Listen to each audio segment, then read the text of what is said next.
Кыргыз жараны деп жарандардын өзүн таануусун өнүктүрүүнүн концепциясын ишке ашыруу максатында Маданият министрлиги Ош шаарында ынтымак жумалыгын баштады. Ага жергиликтүү бийлик, жарандык коомдун жана эл аралык уюмдардын өкүлдөрү, коңшу Өзбекстан өлкөсүнүн активисттери катышты. Алгач келген коноктор көп улуттуу калктын ынтымагын даңазалаган сүрөт көргөзмөгө күбө болушту.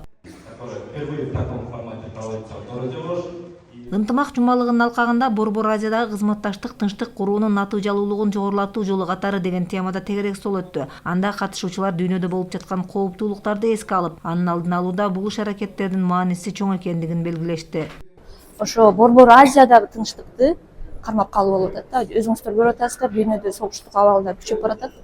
Ал абалдар тилекке каршы биздин чөлкөмгө, биздин аймакка дагы жакындап келатат. Ошол үчүн ушундай кезде Борбор Азияда кантип биз мындай туруктуу өнүккөнгө шарттар түзүп, эң биринчи шарт бул ынтымак жана тынчтыкта.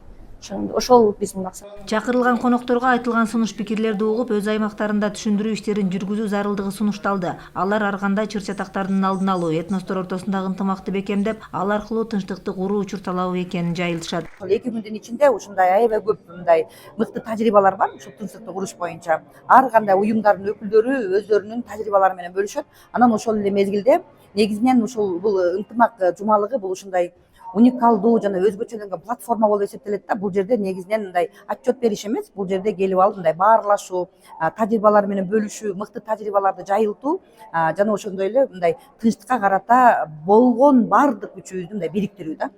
Ушул тадбирде катнашыш Мен бүгүнкү Ошто өтүп жаткан ынтымак жумалыгына катышып жатканыма абдан кубанычтамын. Албетте, бүгүнкү сөз болуп жаткан темалар абдан маанилүү. Ошондуктан өзүмдүн мамлекетимде болуп жаткан, аткарылган иштер тууралуу өз сөзүмдө айтып өттүм. Биз коңшу өлкөлөр ынтымакта жашап чогуу иш алып барсак абдан жакшы болот. Элге түшүндүрүү иштерин жайылтуу биринчи максатыбыз.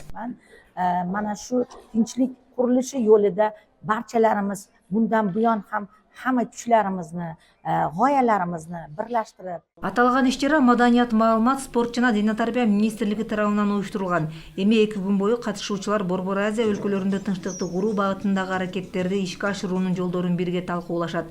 Ынтымак жумалыгы 16 сентябрда Бишкек шаарында жыйынтыкталат. Жоолдор болуп, иш-чаранын катышуулары үчүн Самара Асанова, Бектур Калыбек уулу, ЛТР Ош шаары.